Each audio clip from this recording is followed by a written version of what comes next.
Soy Renato Garín González, diputado por las provincias del Maipo, Melipilla y Talagante, y esto es La Cuenta Pública. La Cuenta Pública, ya a mediados de septiembre estamos listos para comenzar la semana del 18. Todas las celebraciones patrias, sin embargo, antes tenemos una pasada por La Cuenta Pública. La Cuenta Pública se hace, ustedes saben, a través de Spotify, a través de YouTube, a través de Apple Podcasts. Si estás siguiendo este podcast, si estás siguiendo este video, suscríbete, te recomiendo este canal y sigamos conectados. También me encuentras en el Facebook, en el Instagram y en el Twitter. En Facebook, un fanpage, diputado Renato Garín González. En el Instagram, Renato Garín Diputado, y en el Twitter, Garín Diputado. Estamos en todas las redes sociales, hemos crecido muchísimo, sobre todo en el Facebook, más de 30.000 usuarios ya nos siguen a través de esa red social y estamos con mucho alcance en las demás. También, por supuesto, saludar a las radios que hacen posible este esfuerzo que se llama La Cuenta Pública. En la provincia del Maipo, la Radio Amanda, en Bunyanpaine, en San Bernardo, la Radio Máxima. En la provincia de Talagante, en la Radio Contacto, en Melipilla, Radio Creativa y Radio Ignacio Serrano, y en la ciudad de Curacaví, también provincia de Melipilla, FM Music. También a través de la televisión estamos en Telemel, y si nos estás siguiendo a través de Telemel, por supuesto recomienda este programa a tus amigos y amigas. Aquí comienza entonces una nueva edición de La Cuenta Pública. En este episodio vamos a tratar el asunto más controvertido de los últimos meses, que son las 40 horas laborales, un proyecto de ley presentado por las diputadas Camila Vallejo y Carol Cariola, que ha puesto de cabeza realmente al gobierno y a la coalición de centro-derecha Chile Vamos. En buena medida, este proyecto de ley lo que hace es tratar de actualizar la legislación laboral chilena a estándares internacionales. Sin embargo, ha encontrado con fuerte oposición tanto en los gremios empresariales como en algunos clanes políticos. En el mundo vamos a seguir un breve viaje para mirar qué está ocurriendo en España, en Inglaterra y en Argentina, tres naciones que se definen en su futuro político inmediato en los próximos meses. Veremos entonces qué está ocurriendo en esas naciones. Y por supuesto te quiero contar que si me quieres escribir directamente y proponerme un tema, proponerme algún mensaje para La Cuenta Pública, me escribas al WhatsApp al +56 99 845 2726. Aquí comienza entonces La Cuenta Pública. La historia de La Cuenta Pública de hoy tiene que ver con el derecho laboral chileno y con cómo la jornada laboral, la cantidad de horas que pasamos en el trabajo, se organiza respecto del contrato laboral y respecto del Estado de Chile. Los dos grandes empleadores en el fondo hoy día en Chile son el Estado y el mundo privado. El Estado a través del empleo público, de la cantidad de personas que están contratadas, ¿verdad?, a contrata en el Estado, y además toda la cantidad de asesores y de personas que boletean para el Estado que también son funcionarios del sector público. En el mundo privado encontramos a las empresas y a otras organizaciones que dan trabajo también y que cumplen entonces las reglas en general del Código Laboral. El Código Laboral que ya data más o menos de un siglo, que ha sido reformado muchísimas veces y que establece entonces una serie de garantías y responsabilidades para el empleador y para el empleado, para quien es el trabajador. En ese sentido, entonces, se establece una jornada laboral de 45 horas semanales que son rígidas, es decir, todos los días deben durar más o menos lo mismo en su jornada laboral. En ese marco, entonces, dado que estamos entrando a una nueva década y a una revolución de la robótica y de cómo el trabajo se está organizando, es que hay un largo debate en Chile y en el mundo sobre cómo organizar la jornada laboral, sobre cómo los trabajadores tienen que participar de ese mundo laboral. En este sentido, entonces, el gobierno de Sebastián Piñera propuso una nueva jornada laboral, una jornada laboral flexible, que acumula en promedio 41 horas para el trabajador. Flexible quiere decir que el trabajador puede organizar su horario de trabajo semanal con la carga laboral sin tener que hacer jornadas completas extendidas, es decir, puede parcializar la jornada laboral, trabajar por horas, que es lo que se hace en Estados Unidos, por ejemplo, donde la hora se cotiza en dólares, por supuesto, y cada hora entonces se le paga al trabajador. En Chile eso no existe, existe el contrato laboral donde la jornada tiene que parcializarse durante la semana y se suman en general 45 horas hoy día. El gobierno propone entonces una flexibilización con 41 horas en promedio para los trabajadores. En ese contexto aprovecharon las diputadas Camila Vallejo y Carol Cariola del Partido Comunista de Chile, quienes habían presentado ya hace un par de años, un proyecto de ley para bajar la jornada laboral, es que salieron con esta contrapropuesta a lo del gobierno y propusieron una jornada de 40 horas sin flexibilidad. Y esto, por supuesto, puso de los pelos a la clase política chilena y a la clase empresarial. Primero, porque significa tocar algo muy sensible, que es la organización laboral de Chile, y hacerlo no a través del proyecto del gobierno, sino un proyecto de la oposición. Algo curioso, al menos. Y en segundo lugar, porque existen dudas de lado y lado respecto de la efectividad de las jornadas laborales en Chile. Hoy día tenemos una jornada laboral de 45 horas, como te decía, pero somos un país profundamente ineficaz e ineficiente en el uso de ese tiempo. El trabajador chileno tiene largos problemas en sus horarios laborales. Por ejemplo, se desconcentra, tiene déficit atencional, tiene problemas psicológicos, tiene un gran ausentismo laboral por las licencias médicas. Es decir, los espacios laborales chilenos no son del todo productivos, aunque trabajemos 45 horas semanales. En ese contexto, entonces, parece razonable tener que discutir en algún momento si está bien o está mal la manera en la cual trabajamos en Chile y cómo nos relacionamos con ese aspecto del trabajo. El proyecto de Carol Cariola y Camila Vallejos contempla 8 horas diarias como jornada laboral por 5 días a la semana, lo que completa 40 horas. Esto es lo que tiene España hace ya más o menos 110 años. Y claro, no se viene bajo su sistema, pero es un país distinto, con una idiosincrasia distinta. ¿Será aplicable acá en Chile una jornada de 40 horas semanales durante 5 días por 8 horas cada día? Yo creo que sí, que se puede. Sin embargo, se ha chocado con la resistencia casi monolítica del mundo empresarial, de la Confederación de la Producción y el Comercio, CPC, y de la SOFOFA, ambas organizaciones dirigidas por sendos empresarios como el señor Mate y el señor Suet, respectivamente. Tanto Mate como Suet han dado sendas entrevistas en los diarios principales, La Tercera y El Mercurio, donde han criticado el proyecto de las diputadas y también, por supuesto, se han jugado por la flexibilización laboral como el camino para modernizar el mundo laboral en Chile. Todo esto entonces en el contexto de una discusión internacional respecto de la robótica, respecto a cómo se organiza el trabajo en el mundo. ¿En qué estamos? Estamos en que la Comisión del Trabajo de la Cámara de Diputados, una comisión especializada que, por ejemplo, ha visto el tema de las pensiones, que ahora está viendo el tema de la jornada laboral, está presidida por Gael Yomas, una diputada bastante joven del Frente Amplio, a quien la conozco hace mucho tiempo, fuimos coetáneos en la Escuela de Derecho. Ella ha puesto en tabla de discusión, como presidenta de la Comisión de Trabajo, ha puesto en tabla de discusión este proyecto de ley de las diputadas Cariola y Vallejo, y el proyecto se aprobó por 7 votos a 6 en la comisión, por ende va a pasar a la sala de la Cámara de Diputados, y esto es lo que ha puesto muy nervioso al gobierno y a la moneda en particular, que ha anunciado que recurrirá al Tribunal Constitucional en caso de ser necesario, puesto que el gobierno estima que estamos ante un proyecto de ley inconstitucional. ¿Por qué sería inconstitucional el proyecto de ley de Carol Cariola y Camila Vallejo respecto de la jornada laboral? Porque este artículo se aplicaría también al empleo del Estado, es decir, aquellos empleadores del Estado de Chile que trabajan durante jornadas laborales de 45 horas hoy día, esos empleados van a ver bajada su carga laboral a 40 horas, al igual que el resto de los chilenos mediante esta modificación. Sin embargo, el presidente de la República tiene iniciativa exclusiva de ley, o sea, es decir, solamente el presidente de la República puede regular los gastos del Estado. Y esto quiere decir que si algún proyecto de ley significa mayor irrogación de gasto para el Estado de Chile, solo el presidente es quien lo puede proponer, por ende, si un diputado lo hiciera, sería inconstitucional. Por ende, la discusión sería si acaso el proyecto de ley presentado por Carlos Cariola y Camila Vallejo le va a traer más gasto al Estado. Y es discutible. Porque por un lado el gobierno dice, claro que le va a traer más gasto al Estado porque va a bajar la cantidad de horas que trabajan las personas dentro del Estado de Chile y por ende el Estado va a tener que gastar más recursos para hacer la misma pega. Y del otro lado dicen, eso no es necesariamente así, la productividad puede seguir estable, se puede hacer lo mismo que se hacía en 45 horas durante 40 horas, por ende el Estado no tendría que gastar más dinero necesariamente. Y ahí estamos entonces, ¿no? Probablemente esto va a llegar al Tribunal Constitucional. La oposición ya ha designado a un abogado, que es el abogado demócrata cristiano Patricio Zapata, para defender este proyecto de ley ante el Tribunal Constitucional, su constitucionalidad.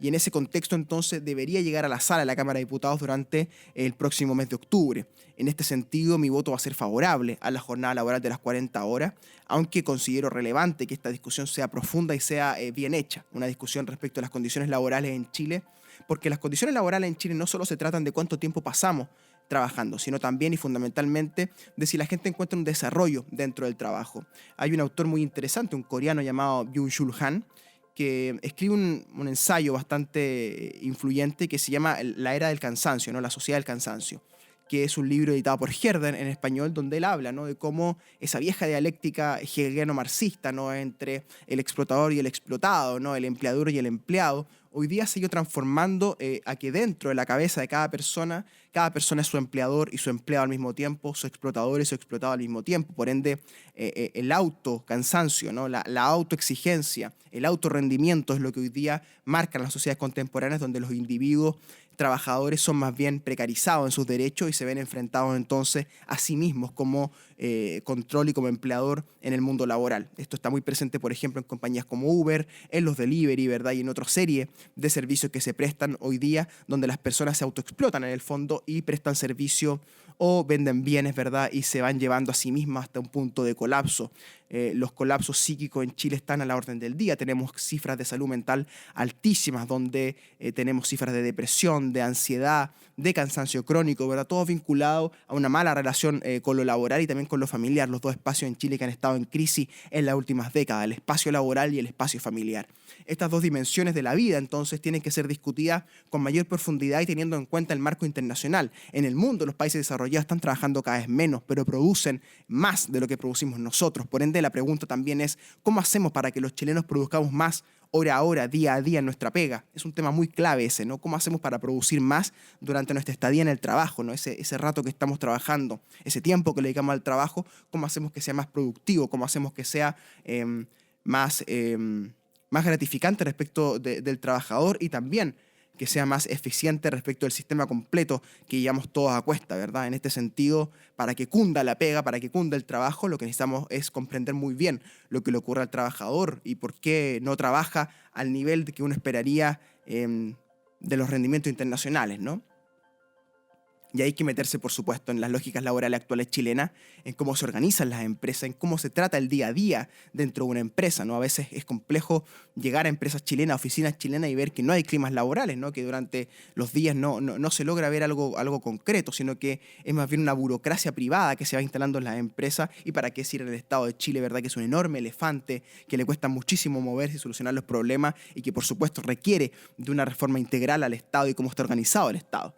Por ende, ahí, en ese punto donde tenemos que hablar del empleo, pero el empleo en lo público, tenemos que hablar necesariamente de que el Estado debe reformarse, de que el Estado, como está hoy día actualmente, año 2019, no puede seguir funcionando con las tareas que le exigimos, ¿no? Que se haga cargo de temas tan sensibles como el agua, la educación, la salud, la seguridad, ¿verdad? Un Estado ineficiente hoy día que tenemos que repensarlo, tenemos que repoblarlo y tenemos que reorganizarlo. Ahí quizás sea atendible reducir la jornada laboral, repensar la jornada laboral, pero solamente eso como una medida aislada dentro del sector público, no se sostiene. Y en el mundo privado tenemos que pensar también, por supuesto, cómo se organizan las empresas, cómo lo laboral se vincula con lo familiar y cómo esos espacios de intimidad tienen una dimensión también de lo laboral convertido en el sistema que somos todos juntos, ¿no? Que somos un país y que tratamos de producir lo más posible para desarrollarnos, o al menos eso es lo que nos dicen todo el tiempo, ¿no? Que tenemos que producir más para desarrollarnos.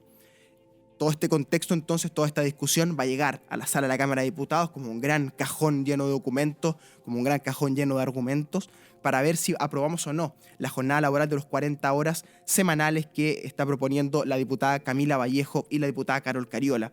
Como te decía, un proyecto de ley que ha despertado grandes suspicacias, sobre todo en el mundo empresarial, donde ya miran con cuidado, ¿no?, estas agendas, porque ellos esperaban, probablemente todos esperaban en algún sentido, que el gobierno de Sebastián Piñera significara una fuerte inyección de inversión en Chile, que hubiera un shock de inversión privada, que la bolsa de comercio subiera en sus valores, que el dólar se estabilizara en torno a los 6.50 y que Chile creciera en el orden de 4 o 5 puntos durante el gobierno de Piñera.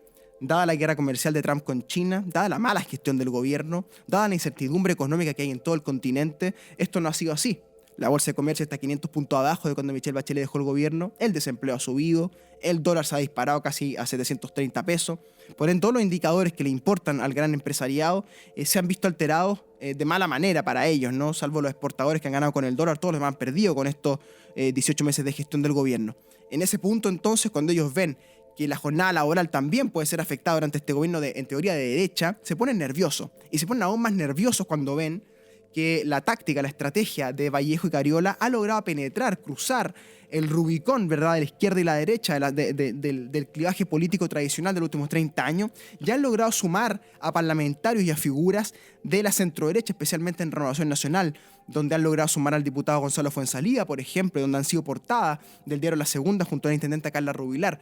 Todo esto lo que hace es volver más complejo aún el escenario para el gobierno, que ya no puede decir simplemente que no al proyecto de las 40 horas y tiene que empezar a buscar entonces argumentos jurídicos, argumentos constitucionales para tratar de frenar esta idea que los pone a todos muy nerviosos. Junto con eso, por supuesto, el gobierno tiene una agenda que tiene que desplegar, ¿no? Una agenda comunicacional dentro de la cual las 40 horas ha ido entrando hasta el punto de protagonizar las pautas informativas de medios de prensa y medios audiovisuales en la última semana. En ese contexto han aparecido encuestas bastante respetables como las que hace Roberto Isakson en la empresa Cadem, que muestran con mayoría absoluta al proyecto de 40 horas dentro de la población chilena y que muestran entonces en minoría al gobierno respecto a esta agenda puntual. Todo esto lo leen en La Moneda, lo lee el presidente de la República, lo lee la vocera de gobierno Cecilia Pérez y se dan cuenta entonces de que no pueden lanzarse así como así contra un proyecto de ley que está con el favor popular y que está creciendo en el favor de la ciudadanía. Y del otro lado, del lado frente al gobierno, encontramos una lideresa, a una joven que no deja de sorprender realmente. Si el año 2011 puso de cabeza a este país realmente y al mundo completo, donde protagonizó portadas en todo el orbe, en todo el planeta Tierra, de los sitios web y de los medios impresos, todos ellos se obsesionaron con un nombre, ¿no? y con una figura llamada Camila Vallejo Daulin. Camila Vallejo Daulin, una estudiante de geografía en la Universidad de Chile, entonces muy joven, presidenta de la Federación de Estudiantes de la Universidad de Chile, que había ganado esta elección el año 2010, luego de que su expareja, el dirigente comunista Julio Pinto, tuviera la visión política, ¿no?, de proponer al Partido Comunista para que Camila Vallejo encabezara esta Federación de Estudiantes. En el año 2011 ella saltó a la fama, ¿no? Y saltó a la fama con gran estrellato que se prolongó luego en el tiempo. Fue electa diputada por el distrito, hoy día actual distrito 12 de la Florida, Puente Alto, San José de Maipo y Pirque. Ella, por supuesto, y La Pintana también se sumó a ese distrito. Ella, por supuesto, más tarde fue madre, se volvió una figura clásica prácticamente del debate político chileno en muy poco tiempo. Se convirtió en la estrella de la insurgencia contra Piñera en el primer gobierno. Luego se vuelve una figura clásica del debate político en los medios de comunicación, en el Congreso. Y hoy día la vemos reinventada, con un hijo, con opiniones propias, sobre todo en temas difíciles como Venezuela, distanciándose del Partido Comunista en algunos asuntos, y la vemos liderando esta agenda de las 40 horas que ha logrado colocarla nuevamente a ella como centro del debate político chileno, que la ha colocado nuevamente en la escena, que la ha colocado como protagonista del debate, con un asunto muy de fondo, tocando el mundo laboral y reinventándose ella respecto de su nicho. Ella viene del mundo educacional, del mundo estudiantil, de la lucha estudiantil, pero ella no se queda pegada ahí, no insiste en esa tecla durante una década, sino que se reinventa y si bien no abandona la discusión estudiantil, aparece con toda claridad en el mundo laboral, aparece con toda claridad en las discusiones de la gran mayoría de los chilenos que son trabajadores y por ende se vuelve una figura relevante. El gobierno vuelve a tener enfrente, entonces el gobierno de Sebastián Piñera vuelve a tener enfrente a Camila Vallejo y vuelve a estar en minoría social respecto de lo que Camila Vallejo plantea a la sociedad chilena. Hoy día, entre Camila Vallejo y Sebastián Piñera, respecto al tema de la jornada laboral, es Camila Vallejo quien tiene nuevamente la mayoría, tal como el 2011 lo tuvo en materia educacional. Entonces, en esa combinación, cuando el gobierno tiene que enfrentar a una diputada tan popular, con tantos apoyos transversales, incluso en su propia coalición de Chile Vamos, cuando el gobierno tiene que mirar las encuestas, se encuentra entonces verdaderamente con un monstruo de 7 cabezas, ¿no? La jornada laboral de las 40 horas, que ha puesto completamente de los pelos a La Moneda y al presidente de la República en particular, que al parecer terminará recurriendo al Tribunal Constitucional para frenar esta instancia que va a llegar a la sala Cámara de Diputados durante el mes de octubre y que va a tener mi voto favorable respecto a la jornada laboral. Lo que ha ocurrido, que es sin duda lo más interesante, es que se ha abierto una discusión sobre cómo trabajamos, sobre cuánto trabajamos y qué significa el trabajo para los seres humanos y para los chilenos en particular. Esta relación que tenemos con el trabajo, un poco enfermiza que hay en Chile, donde si bien no rendimos mucho en promedio, si bien también estamos muy relacionados con el trabajo en el día a día, tiene que volver a pensarse, tiene que volver a estudiarse. El día tiene 24 horas, se decía 8 para trabajar, 8 para descansar, 8 para recrearse. Pues bien, este proyecto de ley propone eso: 8 horas diarias para trabajar durante 5 días a la semana, 40 horas semanales, 160 horas al mes, lo que parece razonable en principio. Lo que no es razonable es oponerse a tal nivel de llevar esto al asunto del Tribunal Constitucional, que me parece a mí un poquito tirado a las mechas y que podría llegar incluso a tener ribetes de confrontación política mayor, ¿no? Porque el Tribunal Constitucional podría echar abajo este proyecto de ley y con eso las mayorías populares que quieren que se legisle podrían nuevamente volcar su molestia hacia esta instancia constitucional. De todas maneras, vamos a seguir monitoreando todo lo que ocurre en este mundo laboral en la Comisión del Trabajo, que ya sacó adelante el proyecto de pensiones y que va a llegar pronto a la sala de la Cámara de Diputados. Te voy a estar contando sobre eso en los próximos capítulos de la cuenta pública. Así que anticipamos, próximas semanas que vienen, mes de octubre, el proyecto de jornada laboral de 40 horas va a estar llegando a la sala de la Cámara de Diputados y vamos a votar a favor. Eso con las 40 horas que tienen de los pelos a la clase política chilena, especialmente en el Palacio de la Moneda. Porque el Palacio de la Moneda no es el único palacio de gobierno que está con algunos problemas en el mundo. Vamos a tomar un pequeño viaje y vamos a ver quiénes están bastante peor que el presidente Piñera. Aterrizamos entonces, primero que nada, en Buenos Aires, Argentina, donde se acercan a pasos agigantados las elecciones de primera vuelta. En octubre del año 2019 se van a enfrentar Mauricio Macri de la coalición gobernante Cambiemos, acompañado de su vicepresidente Miguel Ángel Pichetto, contra los desafiantes, el panperonismo, como se le ha llamado, el Frente de Todos los peronistas unidos, Alberto Fernández y Cristina Fernández de Kirchner, quienes se enfrentarán a la dupla de Pichetto y Macri en octubre.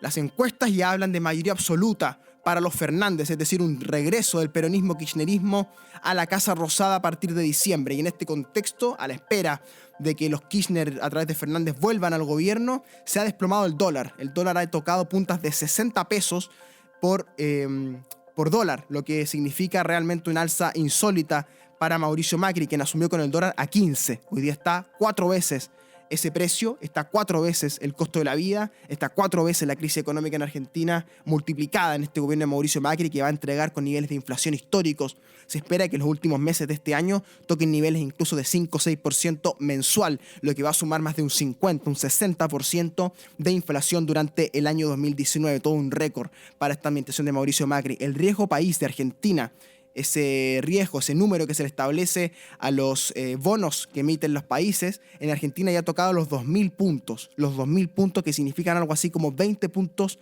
de tasa de interés. Es decir, el mercado crediticio de Argentina lo tiene cerrado en todas partes del mundo. Y recordemos que el Fondo Monetario Internacional le hizo un desembolso de cerca de 60.000 millones de dólares para que Macri soportara la crisis cambiaria. Y de hecho, esa plata ya se fugó de Argentina increíblemente. Uno de los préstamos más grandes de la historia de la República Argentina y del mundo terminan entonces convertidos en moneda de cambio y se fugan del país al cual llegaron en menos de un año. Macri es el primer presidente en la historia de la humanidad que pide un préstamo al Fondo Monetario Internacional, que se endeuda con una institución extranjera y que termina defaulteando, es decir, termina postergando el pago de su propia deuda. Nunca antes había pasado esto. Antes se defaulteaba de gobierno a gobierno, ¿verdad? Y se decía, mi antecesor pidió un crédito que volvió impagable. Bueno, en este caso Macri ha tenido que defaultear la deuda en default selectivo, una reperfilación, un reperfilamiento, le han dicho de la deuda, una palabra que no existe en el diccionario. Los argentinos muy creativos siempre han reperfilado su deuda, pero en realidad había un default selectivo, es decir, cataplum, se vino abajo la economía argentina. Te lo estamos anticipando ya hace meses acá en la cuenta pública. Desde marzo, abril te está veniendo diciendo que se iba a disparar el dólar argentino y que se venía la crisis económica con todo. Y esta crisis económica va a convivir con los últimos meses de una campaña electoral donde Macri va a ser derrotado. No se sabe todavía si en primera vuelta o en segunda vuelta, pero va a ser derrotado y va a tener que dejar el poder. Si acaso va a durar hasta el 10 de diciembre, cuando tiene que entregar el mando a su sucesor, es la duda que se mantiene, porque si la crisis económica es tan fuerte, puede ser que Mauricio Macri tenga que entregar antes el gobierno, lo que recuerda muchísimo a la situación vivida en 1989, cuando el presidente Alfonsín del Partido Radical tuvo que entregarle el gobierno anticipadamente, algo así como 4 o 5 meses antes, al ganador de las elecciones, quien fue el peronista de marcadas patillas y pasado chileno también luego, Carlos Saúl Menem, quien llegó con su ministro estrella, ¿no? El ministro Labaña, ¿no? Que más tarde se convertiría en un destacado político, ¿no? Y por supuesto, el hombre que dirigió la dolarización argentina, lo que muchos establecen que es la madre de todos los males que ha enfrentado Argentina, cuando se estableció la paridad 1-1 dólar-peso, que fue el ministro Domingo Cavallo, que fue el ministro de Hacienda, el equivalente a nuestro ministro de Hacienda de Carlos Saúl Menem durante su periodo. Más tarde, cuando el presidente de la Rúa asumió, tuvo que hacer un default de la deuda selectivo, ¿verdad? Tuvo que declarar al país en recesión de pago, y luego entonces todo lo que sabemos. Se fue en helicóptero de la Casa Rosada en 2001, y más tarde hubo una anarquía en Argentina durante más de 6 meses que terminaron entregándole el gobierno a Duhalde y más tarde a Néstor Kirchner. Entonces Argentina ya ha vivido esto que estamos viviendo ahora. El paso de mando entre Alfonsín y Menem fue terrible, fue traumático, no terminó Alfonsín. Y luego la crisis de la Rúa. Ambas crisis tienen elementos de la crisis actual. Default de deuda, hiperinflación. Hiperinflación en el 89, default de deuda del 2001. En este caso, ambas cosas juntas.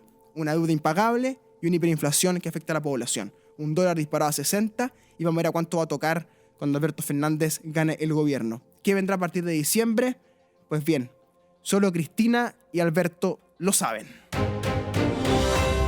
En España seguimos a la espera de que Pedro Sánchez, el presidente del gobierno en funciones, forme mayoría para continuar su mandato o bien llame a elecciones.